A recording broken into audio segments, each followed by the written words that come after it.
Welcome, everyone, to Midday Magazine for this September 6th, 2023. Have your host, James J. Malouf here. Joining us in studio right now, our great friend, Sheriff Shawn Becker from the Wood County Sheriff's Department. Good morning, sir. Good morning, good afternoon. Good afternoon. Good afternoon. I'll get that one of these days. Probably a good 2 years from now, I'll probably start getting it. We'll figure it out. Yeah. No we worries. also we want to send a big thank you to Joe and our friends over at Wisconsin Rapids Community Media being here as well. Do yourself a favor, go to YouTube, type in your search bar Wisconsin Rapids Community Media, and subscribe to their page. How have you been, sir? Great. Had an awesome Labor Day weekend. Went up north to visit my daughter and her husband and her in-laws at up in the Crandon area. And we got to see, we were just talking about it, got to see the KISS concert. Oh, nice. Yeah, and Julie and I have never been to a venue that big. We've done, smaller concerts and stuff, but it was awesome. Yeah. And for a smaller town, of less than 2,000 people, they did a really nice job. Forest County, the Potawatomi tribe, and the city of Crandon just put on just an awesome venue, and to get KISS to come up to a small town. Yeah. They did a nice job, and the concert was phenomenal. We had a good time. Went up there with some other friends and family, and my daughter came in. Jordan, who you met before, came in, and we watched the concert and had a great weekend. Cool. From there, seeing the concert, and then they have the races, the off-road races, the whole weekend, and that's something that's become kind of a family event for us since Jordan's moved up there, and we had a great time. Right on. Got to give Forest County a lot of credit with, I look at those kind of events and how they work with, the collaboration of so many different law enforcement agencies. Yeah. Because if you're going to have thousands of people come to an event, you got to work together. Just like you compare it to the events that we have around here and how all that works with, the teamwork. The ski show with the thousands of people that come here to that, and it's just nice to see that you can go to an event like that and feel safe. So it was a great weekend. We had a lot of fun. I saw KISS in their 96-97 tour when it was their farewell tour. It was, I saw them in Madison. Amazing show. One of those bands, even if you don't like their music, you're going to enjoy that show. Yeah. They're just such performers. But you saw right where I wanted to go with this, because I know for me, I can't see a play and not dissect it. Like, I can't even watch a commercial and not dissect the acting and the editing of it and everything. I can't turn that part of my brain off. You go to an event like that, is that how it is for you? Where one of the first things you're looking at is the security, looking at the cooperation of some of the security team and maybe the band, a lot of that angle, that stuff. No, it's a great point. Yeah, when we go to any type of event like that, just because of what I do for a living, you always make it, we teach ourselves to be aware of our surroundings. And that was something that I was looking at throughout the whole weekend, but especially that Friday night, because that was the busiest night. Obviously the racetrack is on a huge piece of property, and there's so many campers. It's a huge event, but you want to, be aware of who's there to make sure that we're going to have a good time and everybody there is going to have a good time. And, I'm not aware of any, major issues at all, during the whole weekend, or especially that Friday night that KISS was playing. They did a nice job bringing people in, and then once the concert ended, it ended without, as far as I saw, any issues at all.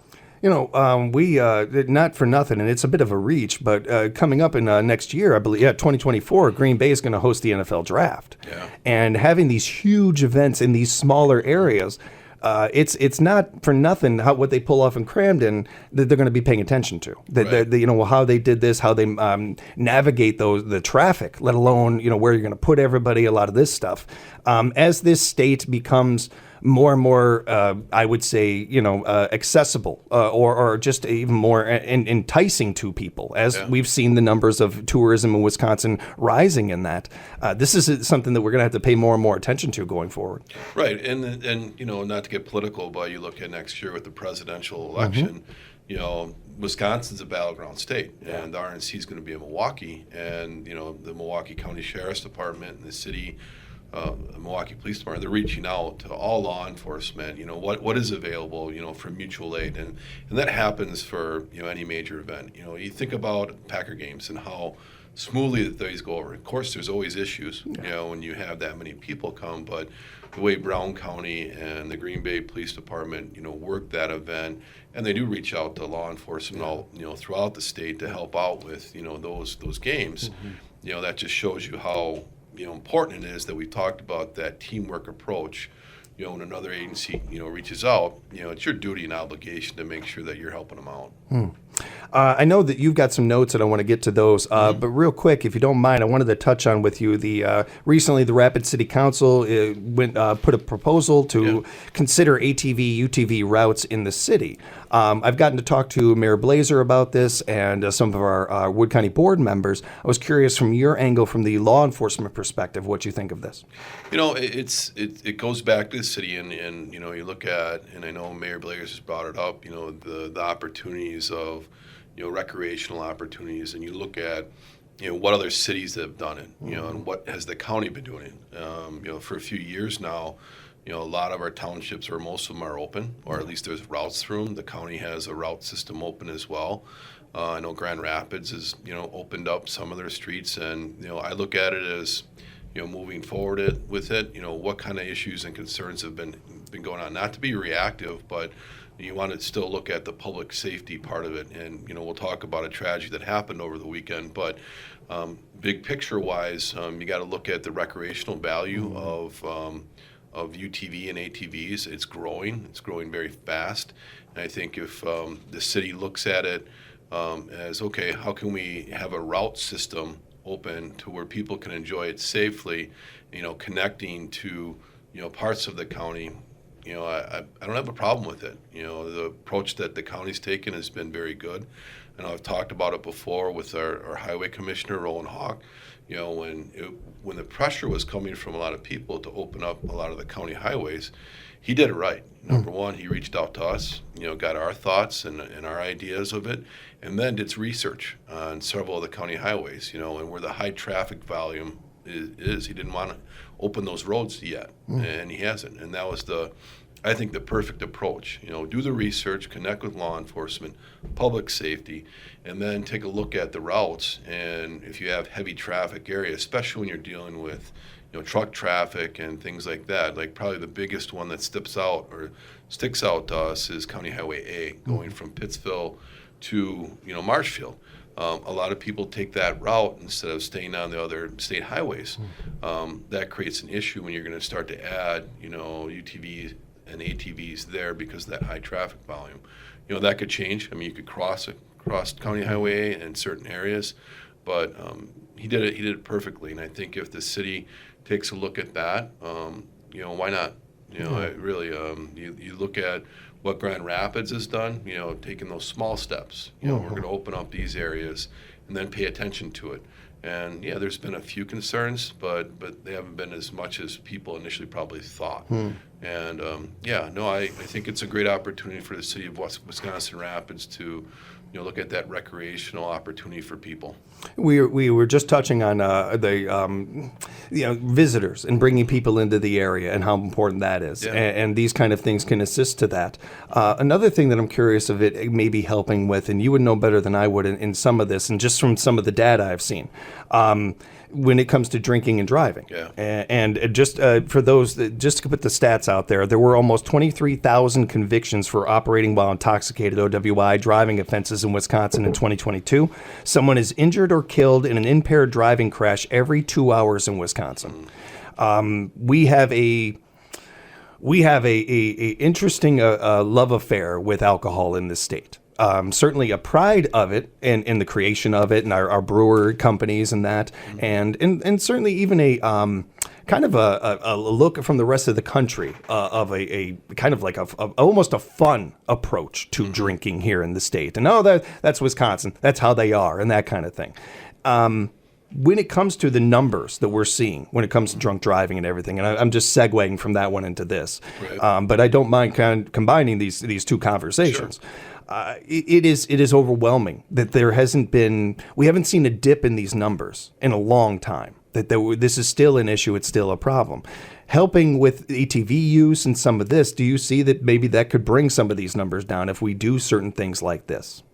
Hard to say. Looking at it from the law enforcement, perspective. First it's, with Wisconsin, you can say it's unfortunate, but it's part of the culture. You look at, how many taverns are around and things like that, and I have nothing against that at all. It's just like it's part of our culture. Now, what we can do is continue to educate people. If you look at just over the Labor Day weekend, how much extra patrol was out there, the Dry Sober Get Pulled Over campaign, which I think the state did an awesome job of marketing, getting that information out there and reminding people, okay, buzz driving is drunk driving, all right? And you have that culture aspect that, I wouldn't say that we're fighting, it's just the accessibility is there that, hey, if I want to go out and have a few cocktails or drinks, I'm not, and I should be, but I might not be thinking about how I'm going to get home. I think if and the Tavern Link is very supportive of pub pilots and, giving people the opportunity to, all right, I noticed somebody that's had too much, and that bartender who is trained to say, hey, I think, not only I'm going to cut you off, but I think let's find you a way home. Mm-hmm. And you hear a lot of those stories out there. So it's out there. I think if we continue to educate people, I don't know how you change our culture. The blood alcohol is down to 0.08. Going to UTV and ATV, operation, there are some things that you could do there unless you're in a specific township like Grand Rapids. You could have an open container, and that's where, the city of Wisconsin Rapids can take a look at creating, specific ordinances like what Grand Rapids did. Mm-hmm. And there weren't a lot of them, but like you have to have a valid driver's license if you're going to operate within the township. You can't have an open container. You can't operate after 10 p.m., mm-hmm. And you have to stay on the route system that's established. Yeah. I thought those were great ideas. Yeah. You took a look, and you have to have insurance. Mm-hmm. So I think those opportunities are there. Will it curve, the issues that we're having with people drinking and driving? Hard to say. We did have an unfortunate circumstance over Labor Day weekend where we had a fatality on a UTV out in the town of Remington. That was speed and alcohol related. The unfortunate thing is we're having that not only with UTVs, but also with other motor vehicles. Whether it's a car or motorcycle, that issue is still there. And I think what we should be doing is continue to educate. And then if you do get caught for drunk driving, you're going to pay the consequences. And I don't know how you keep penalizing people. I mean, that's up at the state level. If they want to, change some things on, fines or the fine structure, or right now the first OWI that you would get. Hopefully that's the last one you ever get, mm-hmm. but that's still a forfeiture. Some states, an OWI is a crime, and that creates some different penalties for that individual who gets caught. Do you think we'd be better served having more stricter laws on these things when it comes to some of that stuff? Just your own opinion. Yeah, hard to say. I'd like to look at statistics from other states mm-hmm. that are similar sized and that are similar to that culture we have to say that, what's making a difference. I think a lot of it not only revolves not around the culture of Wisconsin, but anywhere. If you go to... Yes. I've been to other states, Florida. Mm-hmm. I think it's pretty similar. Being down there, there's quite a bit of taverns and things, and there's nothing against that, but I'm just talking about accessibilities there too. And I don't know what Florida has for like a first offense drunk driving. I'm not sure if it's a crime or not, but I like to see their stats and mm-hmm. compare state from state. I think you brought up a really strong point, and maybe the most important part of this conversation, the culture. We can make all the laws we want. We can do have all these bills and everything. It's always going to come down to individuals and how we raise our kids. And I think that every one of us can agree on the surface. You can have your cake and eat it too. You can be a culture that supports brewing, that enjoys brewing. It's worked all right for the Germans. I mean, we could do that here, but also within reason, also within understanding that drinking is a privilege. It is not a birthright. Right. And understanding that, that when you're drinking, it's not just about you having a good time. It's letting others have a good time as well. Yeah, and it boils down to the tragedies. That's why we're talking about this. Unfortunate thing that, throughout my career, I've responded to many tragedies that I'll never forget that could have been prevented because, somebody decided that they could drive and they shouldn't drive, and somebody else paid for it. And those are hard. And that's where you have to try to, you look at the culture of this, but human life's human life. Yeah. And whether or not we need to penalize people more when they get caught, that's a hard question to answer. That really comes down to our state representatives, and if there's something that they want to look at to make penalties harsher. But you take somebody's life, how are you going to feel about that? Yeah. And when you get caught, you will do prison time, and you should. Yep, agreed. I know you had some notes and some things you wanted to touch on. You put up with my conversation, my questions and everything already. What do you got for us? Going. Jail update. I know that'll probably get redundant, but I'm sorry, it's going to happen. I'm enjoying another year or so. That's still going very well. Got to throw out to the Samlas group that is overseeing the project with Venture Architects and all the contractors coming into the city to work on that project. It should be enclosed probably sometime in October, so then you'll see the work transition into the inside of the facility. So the project is still, on target to be done, and we can occupy a year from this January. So it should be completed a year from October. But as I mentioned before, you have to work the facility with your team just to work out. It's new, it's different, it's different than what we're dealing with right now, and that'll take a couple month process. So when once the building is up and running, you guys are going to be spending the first couple months in there, going through the motions, trying to get your bearings and kind of understand the footing of the area. Right. That's interesting. That's smart. That's I really cool. didn't know that until we got through this project. As I said before, my background was in corrections, but I'm learning quickly. And Ted Ashbeck, our captain, has been doing just a phenomenal job with not only managing our facility right now, but looking at the new facility and making sure the policies, the procedures are changing, and we have a transition team internally that is working together to make sure that we're going to make it as smooth as possible. But we know there'll be some hiccups here and there as we move into the new facility. But it's worth it. It's worth the reward that this community and this department has deserved for a long time. And a shout out to Ted's wife, Pamela, who's battling cervical cancer. She went through a recent surgery that got some pretty good news. So it doesn't sound like anything is spread at this point. So she's home recovering. So shout out to her and Pamela. Hey, we got your back. And Ted, just wishing you a speedy recovery, Pamela. Yeah, second that. Yeah, wishing her the best. Yeah. We're a little biased about the name Pam around here. So to be fair, to be journalistically fair, we're a little biased about that. No, we're wishing her well. Send her good thoughts and good feelings. Yeah. So we talked a little bit about the UTV fatality, unfortunately, over the weekend in the town of Remington, and that was speed and alcohol related. Sergeant Matt Souza, who oversees our recreational patrols, is handling that investigation. So it's still an investigation. I can't give you the specifics or the facts about it right now, but that circumstance was unfortunate that we had over the weekend. As far as a couple other things, I want to mention 48th and Kellner Road in the town of Grand Rapids. Hopefully that roundabout project will be done fairly soon. I talked to Chief Peterson a couple days ago. Things are progressing there, but just a reminder for people to stay off that road. When the sign says road closed, it's closed. Yeah. And I know that the Grand Rapids Police Department has been very active and very busy in that section because it just seems people aren't abiding by the signage, and they have to look at it two ways. One, if you get caught, you're going to get a ticket. I don't think that they're doing any warnings anymore, so it's going to cost you money if you're going to drive on there. And number two, if you're going to drive on there, you're going to prolong the project. And I think what we want to do road construction, we all get frustrated with because we have to change our routes or things like that. But if you make the project go longer, who wins? Nobody does. Yeah. So you got to look at it those two approaches. But just a reminder, please stay off that road, avoid the area.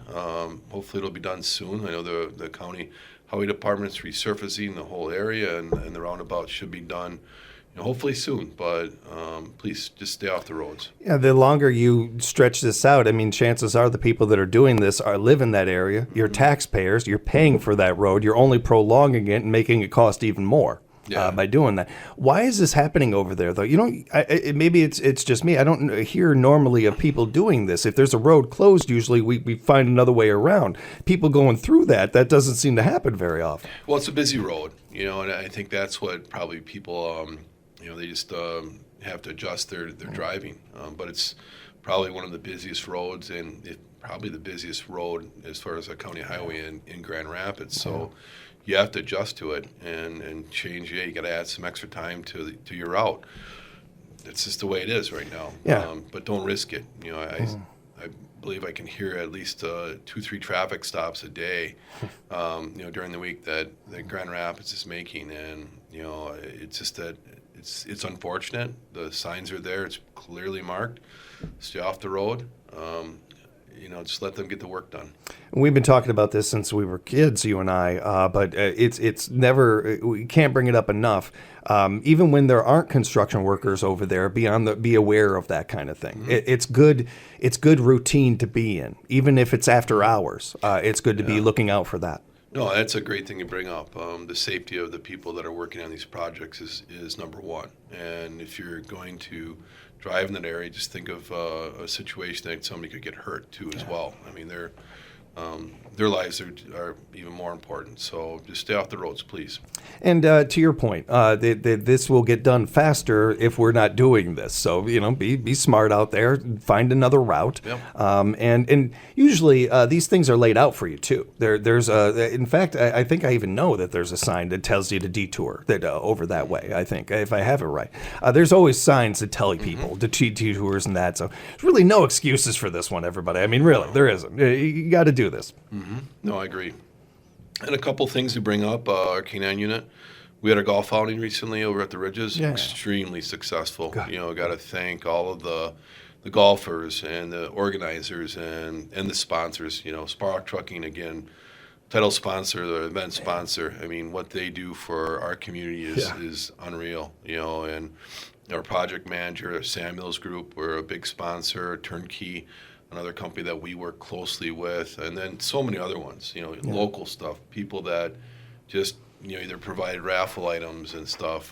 The golf outing itself was sold out, like once it went live online where you could sign a team up, it sold out immediately. And, I haven't heard numbers yet, but I would expect that we did probably just as well as we did, last year. And for the second year it coming together, it really comes down to the organizers and the volunteers that make it happen. And our department, we're really fortunate for that. I know Wheelers also recently did a couple of brat fries for us, just for our K9 unit here in Wisconsin Rapids and Marshfield. So a big shout out to Wheelers. That's the second year they've done it for us as well. It's just seeing all the community support, as I talked about, for our K9 unit. Just gives us the opportunity to provide that service to everybody. It seems that everybody really likes our K9 unit, and we're happy to provide it. My parents, about 2-3 years ago, I think it was, got a new vehicle. And part of the reason they went to Wheelers for it is because my dad got a brat there for one of these canine things. Oh, really? Yeah, so to businesses out there and everything, I mean, this has added bonuses to it and everything. You're not only, most importantly, helping support our departments, our sheriff departments, our police departments, but, you might be getting a deal here, too, or something. You might also be making a sale. Who knows? It was nice being there and running into a lot of people in the community. One of our retirees, Wayne Schultz, he retired as one of our investigators, works for Wheelers, and he was frying the brats. Nice. So it was nice to have an opportunity to see Wayne again. It seems like, and we'll hit our break here in a minute, but it seems like that in the time that this has been going on, in the years you've been doing this, that there has been more and more attention brought to the K9 unit, and that people understand the importance of it more. Are you seeing that when it comes to these fundraisers? Are you seeing that when it comes to talking to the public? In the last few years, I'll be honest, I have not seen our department get the opportunity to fundraise like we have and get the support. Not just with our K9 unit, but you're talking the Lions Club and the Bluegrass stuff that with the SISM group that we have and the support for that, and just other fundraisers where we can get support. It's been unreal. Just the mental health side of things and the grant opportunities through Legacy that have been every year. They've been so gracious on supporting something at our department, whether it's the mental health position that we have with Doug Christensen, or the dishes that we've taken that they've been supporting in our jail for mental health, to our rescue unit, providing an airboat and now a new truck. It's very humbling to see people in the community supporting so many different things in our department. It just says that, to me, we've got a great team going on and people notice it. We're going to take a break. We'll come back with another half an hour with our Wood County Sheriff's Department on Midday Magazine here at WFHR, locally grown radio. Welcome back to Midday Magazine, everyone, here for this September 6th, 2023, to speaking with our friend Sheriff Shawn Becker, Wood County Sheriff's Department. And, of course, we have our friends from Wisconsin Rapids Community Media in as well. A shout-out to Joe and the gang over there. Sir had some more notes we were going to get into. Let's go ahead and dive right in. I don't want to forget to wish my son-in-law, David Moon, a happy 31st birthday. You're Happy getting 31st. old, David. Just let you know, and I'll make sure that you get the opportunity to listen to this. But he's up in Crandon with Jordan, and again, we had talked about at the beginning of the show, that was the opportunity we got to go up there for all the festivities last weekend, but we celebrated a little bit with him over the weekend. But happy birthday, David. Proud of you to be part of our family team. And again, I want to thank you. I know we coaxed my dad to be on last time. Yeah. Which was awesome. And I've gotten, Julian, Jordan, and my next, I'll work on Caitlin. She's down in Madison, but I'll find a way to get her to come up here because I think that would be a great show with her and her background, going to Madison and taking the path that she did in the social work and then staying down in Madison and working with the passion with kids. And, it's awesome. And segue into football, high school football. We're having a tough season right now. We're 0-3 at Lincoln High School, but the kids are working hard, and we got a great week that we're preparing for SPASH. We got to keep a jug. That's what we're telling the kids. That's always been a huge rivalry game. And back when I was in high school, like 2 or 3 years ago, winking at you, it was, I played for SPASH, and you just remembered those games. And now getting the opportunity, and I think it's my 9th season coaching, to be part of that and seeing it. Just that week and preparing for the kids, and then, getting the opportunity to play in some of those games and reminding them, hey, this is a big deal between Stevens Point and Wisconsin Rapids, and we're on the road this week. So big shout out to Lincoln High School football team. Good luck. We're preparing hard, so hopefully we'll have a good game. And Caitlin played football. Nice. And I always share on my Facebook page. She was a kicker a few years ago, and we were playing Everest, and she kicked off, and guy broke one, and she tackled the guy. Nice. It's really cool. And Yeah, I love to reminisce about that all the time, but that would be great to have her on the show, and I'd love for you to ask her lots of questions about that. As a Raider alum, I will say you win this game. It's the only game you win all season. That's fine. It's a successmal season. It's hard for me to flop her. You're stuck in the middle of this one. I'm all Lincoln now, so don't worry about that. I had my my 35th class reunion, but I didn't make it. But I saw some of the pictures on Facebook and whatnot. It's a few years ago, but hey, I'm all Lincoln. Right you guys on. don't have to worry about it. Right on. Yeah. It's going to be a fun game. Looking forward to it. And speaking of high school athletics, the start of the school season kicking off. Yeah. Certainly wanted to make bring awareness to people out there. We're back into that mode. Everybody be looking out for kids. Yeah, it's like summer's over. All right, Labor Day. You had the time to spend some time with family and friends. But just be aware of the school buses out there. Preparing a little bit more extra time. Our young drivers, slow down, put your phones down, and then obviously we're dealing with a lot of pedestrians. So far, everything's been going pretty smooth within the entire county. But that's a great reminder. Thanks for bringing that up. We were talking earlier about culture and how much it's an individual responsibility to really rewrite that, rewire our brains when it comes to that. A similar thing with the riding bikes. Yeah. We worry about little kids, and we need to keep an eye out for them. We need to think for them. We're the adults. We're the ones that get the big paycheck and the driver's license and all that, so we need to do that. But another thing we need to do as adults is be a good example. Yeah. You mentioned a lot of pedestrians out there. I know I'm not the only one that's been taking a street. I take a turn, I go into a street, and there's 3 bikes in the middle. And it's not teenagers, it's adults doing it. We need much more. We have sidewalks. We have. I'm sorry. This frustrates me. We have sidewalks. They're right there. Get on the sidewalk. Yeah. No, I've seen that a couple times on 8th Street. It's like, yeah, what are you doing? Yeah, I mean, you as a bicyclist have to take the responsibility, abiding by the law as well, and it's all not about enforcement, it's about safety. Yeah. And if you look at like 8th Street or any other highway, I mean, the best thing to do if you have other opportunities is don't be on them. Yeah. And then wear a helmet. Make sure you're aware of your surroundings. But no, great point. When you're looking at adults who are the role models, abide by the law. It's pretty simple. The rules of the road are pretty simple when it comes down to bikes. Where else did you want to go? Recently, we had an individual up in the Hewitt area that our investigation team did a outstanding job, working with DCI, but an individual was just sentenced to 10 life sentences for repeatedly sexual assault, sexual acts against children, and child pornography, and then there's some other federal crimes this individual's going to have to deal with. And I really don't want to talk about him as a person because he's a sick individual. But what I want to highlight is that team approach that we've been talking about, that Scott Goldberg, who oversees our investigators, doing a phenomenal job, and their work, dealing with this individual who did prison time before for similar acts and was out and now is going back to prison for the rest of his life where he belongs. But it's just there's individuals out there that are sick that unfortunately are in our community that we have to be aware of. And it really boils down to is, for our side of it on the law enforcement side is that hard work of dealing with it, because that's not easy for even investigators to do their jobs with the passion they have to put these individuals in prison, but then you have to deal with it emotionally and the mental health side of things of what we go through. But you put that aside, you do your job, and you get this individual off the streets of our county.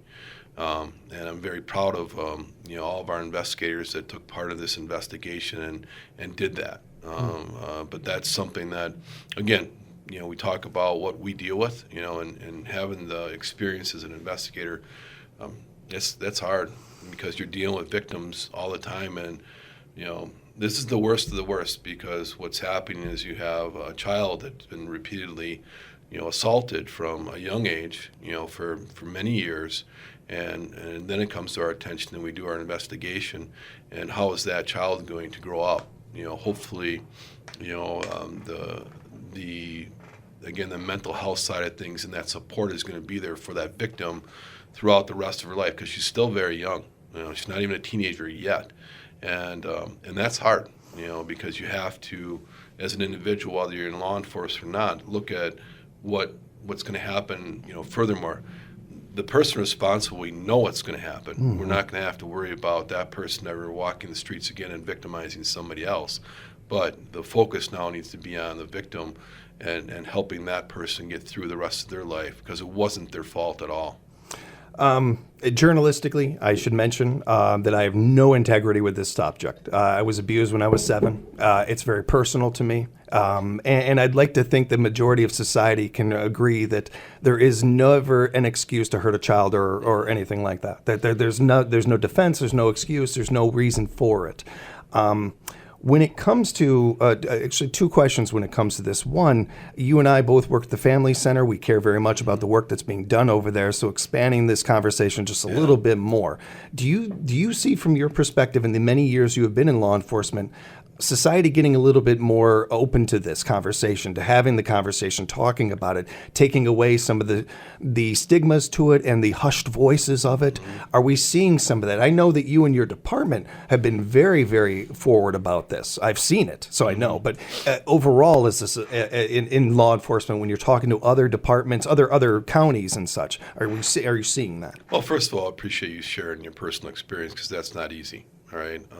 So I appreciate you doing that.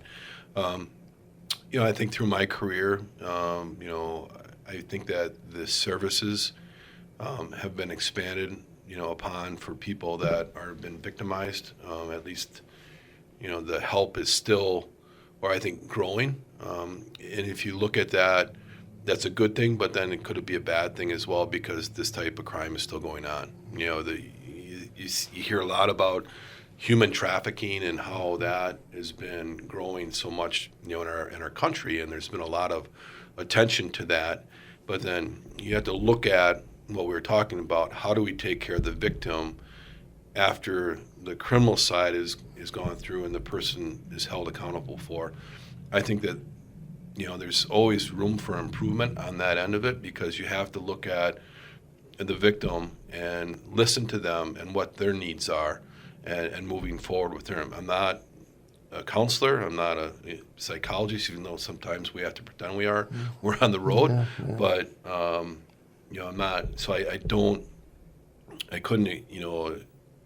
think the services are out there. Like you brought up the family center, and we work very closely with human services and the team there that we can connect with, social workers, counselors on that end of it. So once we have a victim, we have a victim rights coordinator with the county that we can connect to. That's her job to take care of the people that have been victimized with any type of crime. So that position wasn't always there. So if you look at that, and it's not exclusive to Wood County, but you have those types of positions that are there that help people through, and then connecting them with services. I think we always can improve, but I think throughout the career that I've had, I think we've added, quite a bit of opportunities for the people that have suffered. Even if it's baby steps, I think they're noteworthy, especially on this topic. Yeah. I agree with you. We can always do better, but I think we do ourselves no good if we don't give credit to the work the progress we've made in this subject, in all subjects, really. But especially with that. My other question for you is a little bit on the other end of this.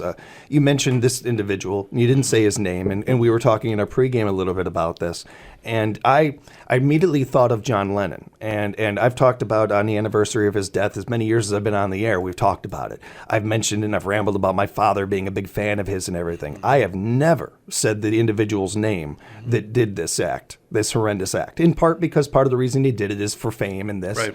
But when it comes to these individuals and not naming them, it's this weird balance. And I've talked to a lot of people about this, but I've never talked to anybody in law enforcement about it. How do you walk that as a society? And I'm not asking for the answers here. I'm asking just how you feel about it when it comes to this, because we want to make sure that this person is noted, that, hey, that's a bad person. Make sure you catch that name. We need to bring attention to that. And at the same time, in this culture that we're in 2023, we got tons of people. Forget Andy Warhol's 15 minutes of fame. People are fighting for 15 seconds. Yeah. How do we walk that balance? How do you think we walk that balance? Oh, that's a good question. Because we talk. It's a loaded one too, man. It's not a fair question. It's not a fair question. It's not. Let's be honest. It's not fair. The individuals that are caught for hurting people, and we trust the criminal justice system. You want to trust it, and they're held accountable, and they go away for, like, this individual the rest of his life. Okay, now our focus is the victim. But on the flip side of it, we've talked about this, that people that spend time in jail or prison, they, some of them do get released. And we have to look at that situation as well and try to say, okay, you've made mistakes, all right? Especially what we've been doing in our jail is trying to help people out that have made those mistakes, that do get the opportunity to return to our community. So you have to look at, all right, you've done your time. What did you do while you're doing time? Are you going to be a successful individual once you get out in the community? And what investment are we going to make while you're, within our jail? But you still can never forget the victim. Right. But when you look at the situations where people have done something like this, I'm not going to say we don't have to worry about them anymore. We don't have to worry about them ever walking the streets again.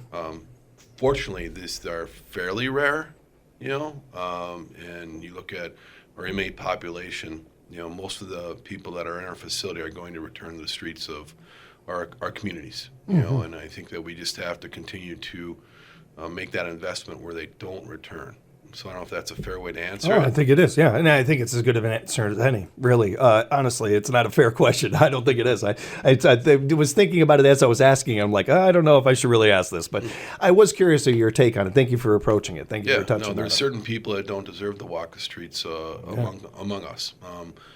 Fortunately, those people are rare individuals that that we come across, especially where we live. Yeah. It doesn't happen very often. Like this case, it fortunately doesn't happen very often. But the terrible thing it did, and we need to focus on the victim. And another great thing to bring attention to with this is what you touched on, I think, early on in the conversation, was the collaboration, the working with the different departments working together and sharing information. These cowards can't hide as much anymore. Yeah. There's the crossover of information is stronger than it's ever been in many ways. Yeah, once somebody's charged for a crime that hurt an individual, the crime victim witness coordinator comes in and does a lot of that. Helps that victim through the initial phases of the trial, getting in, and maybe they will have to testify. Most times they will when you have, situations like this. And then the follow through with that, with, not only working with our district attorney's office, but whatever law enforcement agency that dealt with that, investigation, and then connecting people to human services. And so extremely important position that we have, and we're lucky to have it. We're speaking with Sheriff Shawn Becker. And Shawn, did you have anything else you wanted to touch on? Yeah, we had the Central State Fair recently up in Marshfield, and Lieutenant Nate Dean came up to with an idea. Hey, do you think we can get a booth up there? And we used to have one years ago, and I'm like, yeah, why not? And the people that organized the fair put us in a phenomenal spot where, as people entered and exited the fair, they went right by us. And so we had plenty of room for, our armored vehicle, our boat, our UTV, all the equipment that we have available to our patrol division. People got the opportunity to see, and Nate did a phenomenal job of just getting several members of our department up there. I mean, it went almost a week long, and he did a great job organizing it, getting the people up there, the equipment up there, and getting the interactions that we did with people from the community and other areas. But we got a lot of positive feedback on that, and Nate, you did a phenomenal job of taking an idea and following it through. Nate did another really awesome thing too with our parks, where this is the second season that he organized with different shifts, just on a weekend. Hey, come out and hang out with law enforcement at one of our parks. And he picked all of our parks throughout the county where people camping got just to interact with us, either at a campfire or shooting some hoops or playing some games and stuff, just to interact with stuff. So Nate, you're doing an awesome job working with the community, and that's what we need. And it's where you're lucky, like I talked about, the team, not just the team outside of the department, but the team within the department. We've got just great people that are coming up with ideas like this to work together with our community. We're getting stronger and stronger, our communities and our law enforcement, that bridge. It's getting better and better, I think, when it comes to whether it's you and I talked about this before, social media and the different police departments and sheriff departments and doing these fun things on Facebook and these posts and everything.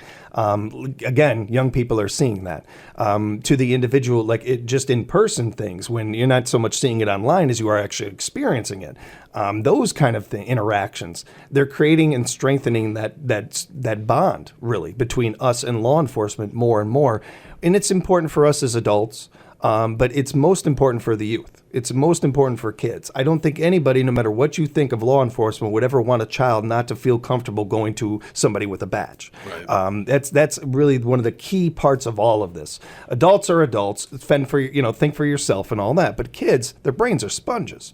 And when you're sitting there, screaming at your TV or acting a fool when you get pulled over or something like that, you're raising a kid that's seeing that. And look, I know what I'm talking about with this subject.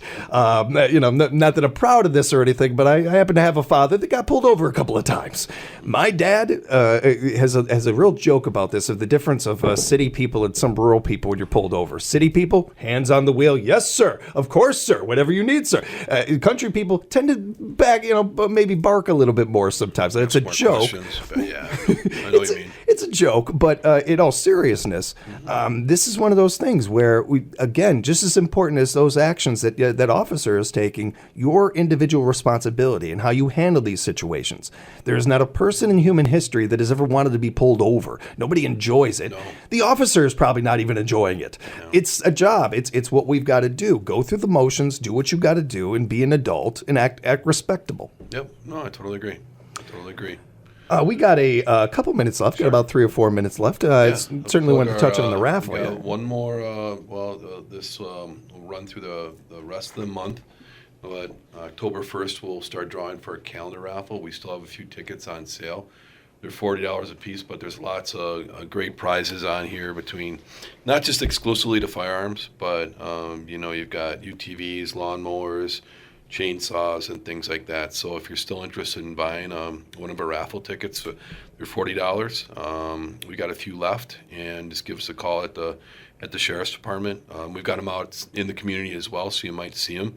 But otherwise, we'll have them on sale. We still have them on sale at the Sheriff's Department, so 715-421-8715, and we could make arrangements for you to get one. So we still have that going on. And again, and with this, it comes down to a lot of the sponsors and things like that.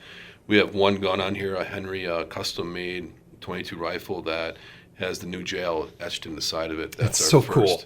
That's our first prize. But check out our Facebook page, not only with all the community events we're doing, but a lot of our team have been putting out, what's on, the raffle, and who's been helping us out and sponsoring it. So if you're interested, feel free. We still have a few tickets left to sell. What also, is real quick? The raffle, is it going towards anything specific? Sorry. I should have said something. That's all right. No, it goes towards our special response team. Right. We combined with the Marshfield Police Department. It just seems it was the right thing to do to have two teams within our county that are about equal size to work together. But it's for our special response team to pay for equipment needs. Yeah. Thank you for that. Yeah, no problem. Thanks for giving me the opportunity to bring it up. And then, on our Facebook page, I just shared yesterday a community opinion survey on substance abuse. So take a look at our Facebook page, and you can do this survey. That I was on a conference call yesterday with Macy up in the Marshfield area, and we talked about this getting out there. Just take the survey, and you can get a chance to win a $25 gift card. So if you would mind doing that, that would be awesome. Those surveys go a long way with collecting data and being able to know what areas need help maybe more than others, or what needs more attention than other things. It's a topic that's got a lot of layers to it. Yep. The more data we have, the better we are to be able to make the calls we need to in our communities. Yeah, no, exactly. So if you have the opportunity, I guess you can get the information on our Facebook page. When it comes to the beginning of fall and the upcoming seasons and everything, as we're wrapping up, Sheriff, is there things that we should keep in mind before getting out there on the roads, or just individual, just in general? Well, I don't know if I want to bring up the snow. Do you? Yeah, I know. Next time. That's all the time we got, everybody. That is something to think about down the line, certainly. After Labor Day, we're still going to have some nice weather. It always, we always get, go down that path for the next month or so. But it's just a reminder of, I think, what you brought up before on the reminder about school and what's going on with our schools, all the functions, and, the extra people out and about, whether it's bicyclists, pedestrians, school buses. Make sure you're keeping distance with the school bus. Let them, do what they need to do when they're stopping. Don't go around them. That's a big fine. All right, but again, it boils down to the safety factors. Yeah, always appreciate the time, sir. If people have follow-up questions, they want to talk to you or reach out and know more about some of the things we've talked about, maybe even they want raffle tickets or anything, how can they reach you? Yeah, give us a call at the Sheriff's Department, 715-421-8715. And, of course, we encourage you to like and subscribe to Wisconsin Rapids Community Media's YouTube page. Do that right now. Don't wait. Get over there and do it if you haven't done it already. Type into your search bar, Wisconsin Rapids Community Media, and you'll like what you see. Thanks a lot to Joe and your team over there, buddy. I appreciate you. And always good to talk to you, sir. Great to talk to you. We'll have more Midday Magazine for you tomorrow right here on 97.5 FM, 1320 AM, WFHR, locally grown radio.